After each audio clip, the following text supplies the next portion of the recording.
बरूथिनी एकादशी, जिसे वऊथिनी एकादशी भी कहा जाता है, हिंदू पंचांग के अनुसार वैशाख मास के कृष्ण पक्ष की एकादशी को मनाई जाती है। इस दिन व्रत, उपवास और श्रीहरि विष्णु की पूजा का विशेष महत्व होता है। बरूथिनी एकादशी व्रत के फल: 1. पापों का नाश। इस व्रत को करने से व्यक्ति के जीवन के सभी पाप नष्ट होते हैं और उसे पुण्य की प्राप्ति होती है। 2. मन की शुद्धि। व्यक्ति का मन शांत होता है और उसमें सात्विक गुणों का विकास होता है। 3. भाग्य वृद्धि। यह व्रत भाग्य को बलवान बनाता है और जीवन में शुभ फल देता है। 4. मोक्ष की प्राप्ति। यह व्रत मृत्यु के बाद मोक्ष प्रदान करने वाला माना गया है। 5. रोगों और कष्टों से मुक्ति। जो श्रद्धा से इस व्रत को करता है उसे शारीरिक, मानसिक और आर्थिक कष्टों से मुक्ति मिलती है।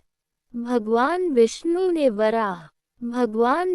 ने वराह अवतार सूअर का रूप तब लिया जब धरती माता पृथ्वी देवी को असुर हिरण्याक्ष पाताल लोक में ले गया था। हिरण्याक्ष बहुत शक्तिशाली था और उसने देवताओं को भी पराजित कर दिया था। वराह अवतार का उद्देश्य: 1. पृथ्वी की रक्षा, हिरण्याक्ष से पृथ्वी को बचाना और उसे जल से बाहर निकालकर पुनः अपनी जगह स्थापित करना। 2. अधर्म का नाश, हिरण्याक्ष जैसे अत्याचारी असुर का वध करना। 3. धर्म की पुनः स्थापना, धर्म की रक्षा करना और संतों देवताओं को सुरक्षा देना। इस अवतार में भगवान विष्णु ने वराह, एक विशाल जंगली सूअर का रूप लेकर हिरण्याक्ष से युद्ध किया और उसे मारकर धरती को उसके पंजों में उठाकर समुद्र से बाहर निकाल दिया। वराह अवतार की पौराणिक कथा: सृष्टि की शुरुआत में जब ब्रह्मा जी ने सृष्टि का निर्माण किया तो एक समय पर पृथ्वी देवी जल में डूब गई। ये जल प्रलय का जल था जो चारों ओर फैला हुआ था। पृथ्वी की रक्षा के लिए देवताओं ने भगवान विष्णु से प्रार्थना की। उसी समय एक राक्षस हुआ जिसका नाम था हिरण्याक्ष। वह भगवान ब्रह्मा से वरदान प्राप्त कर बहुत शक्तिशाली हो गया था। उसने पृथ्वी को अपने बल से पाताल लोक, नीचे के लोक में खींच लिया और समुद्र में डुबो दिया। वह अत्यंत अहंकारी और देवताओं का विरोधी था। भगवान विष्णु का वराह अवतार: देवताओं की पुकार पर भगवान विष्णु ने एक अद्भुत रूप धारण किया, वराह सूअर का रूप, जो विशाल और दिव्य था। यह उनका तीसरा अवतार माना जाता है। भगवान वराह ने समुद्र में प्रवेश किया, गगनचुंबी गर्जना की और अपनी तेज सूंड मुख की नाक से समुद्र की गहराई में जाकर पृथ्वी को खोज निकाला। उन्होंने पृथ्वी को अपनी दाढ़ दांतों पर उठाया और ऊपर लाने लगे। हिरण्याक्ष और भगवान विष्णु का युद्ध: हिरण्याक्ष ने भगवान वराह को रोकने का प्रयास किया और एक भयंकर युद्ध हुआ। ये युद्ध हजारों वर्षों तक चला। अंत में भगवान विष्णु ने अपने चक्र और शक्ति से हिरण्याक्ष का वध कर दिया। फिर उन्होंने पृथ्वी को ऊपर लाकर उसकी जगह कछुए की पीठ पर स्थापित किया।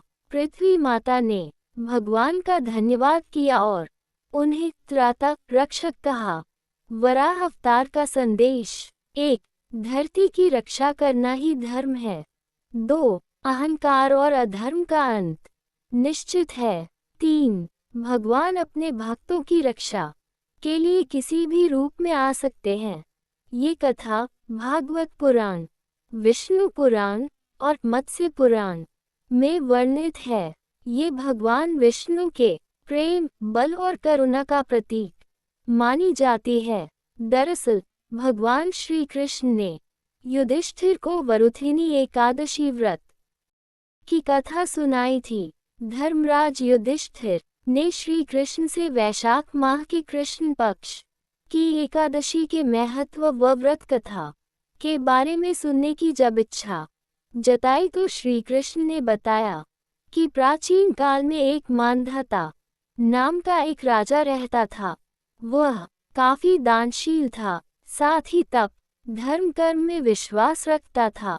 मानधाता नर्मदा नदी के तट पर राज करता था। एक दिन राजा तपस्या के लिए जंगल में चले गए। वहां वह तपस्या में लीन होने के कारण उन्हें एहसास भी नहीं हुआ कि कब एक जंगली भालू आकर उनके पैर को चबाने लगा। जब एहसास हुआ फिर भी उन्होंने अपनी तपस्या भंग नहीं की। भालू उन्हें घसीटता हुआ जंगल के बीच ले गया। अब राजा के मन में दहशत होने लगा और उन्होंने मन ही मन भगवान विष्णु से प्रार्थना की। ऐसे में भगवान विष्णु वहां प्रकट हुए और भालू को मारकर राजा की जान बचा ली। हालांकि तब तक भालू ने राजा के एक पैर खा लिए थे। ऐसे में भगवान विष्णु ने राजा को सलाह देते हुए कहा कि तुम मथुरा चले जाओ, वहां मेरी वराह अवतार मूर्ति की आराधना करो और विधिपूर्वक वरुथिनी एकादशी व्रत रखो। ऐसा करने से तुम्हारे पुराने जन्म के पाप भी नष्ट होंगे और शरीर के अंग भी वापस हो जाएंगे। राजा ने ठीक उसी तरह किया। उसने विधि विधान से वरुथिनी एकादशी का फलाहार व्रत रखा, जिससे उसके शरीर वापस से पूर्ण हो गया और जीवन खुशहाली से भर गया। मृत्यु के बाद उसे स्वर्ग नसीब हुआ। अतः जो भी वरुथिनी एकादशी व्रत रखता है उनके सारे पाप नष्ट होते हैं, साथ ही साथ स्वर्ग की प्राप्ति भी होती है। राधे राधे दोस्तों, अगर आपको ये वीडियो पसंद आए तो इसे लाइक और सब्सक्राइब जरूर कीजिए और अपने दोस्तों में शेयर कीजिए। जय श्री कृष्ण।